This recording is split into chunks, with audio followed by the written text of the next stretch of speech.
I've heard your previous responses to Deputies Collins and Wallace, and I have to say the only conclusion you could make, Minister, now about this process is that it was possibly a deliberate attempt to derail the public anger around issues of Garda malpractice rather than an effort to actually sort them out, because this process was supposed to be a short-term paper review to recommend what action would happen next, not an end in itself. There are only 100 of the cases that have not been communicated with, and to date no serious action has been suggested in any of the 200 cases. So is it going to change in the remaining 100? Tara. Well, I think that's a very big assumption to make, that there has been no serious recommendations, and I don't know how you could possibly make that because you won't have all the facts.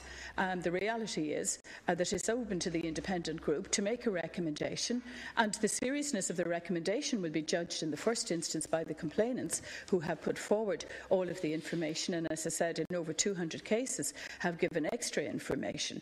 So the recommendations are what the independent panel have assessed are a potential way forward in terms of dealing with the cases in a more satisfactory way, or dealing with unanswered questions, or making recommendations for further investigations, including very serious investigations under Section 41(2) of the Act. I consider those serious recommendations. I have not yet published the outcome, obviously, in all of the cases, because the process is not completed. But inevitably there will be a variety of recommendations from the group assessing the cases, and it was always intended to assess all of the information and to see what recommendations could emerge. It has taken longer because we accepted more cases. We accepted over 300. There are a wide variety of cases, as I indicated in my first reply, and some go back 30 years, some are more recent, some have been through all of the various courts and decisions made. Some are decisions by DPP, some by GSOC. So there is huge complexity. But wherever there is scope for a recommendation to be made to me that would help deal more effectively with the complainant situation, in all cases I am accepting the recommendation. Thank you, Minister.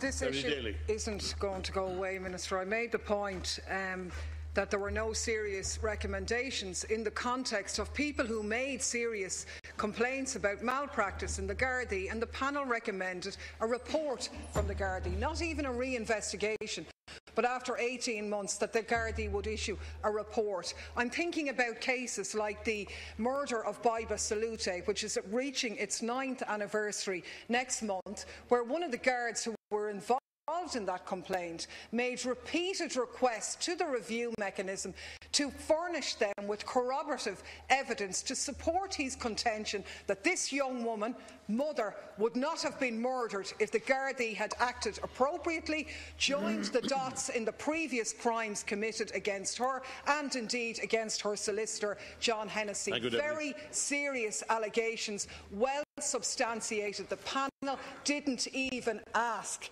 to see that corroboration. So how could that possibly be a serious investigation about something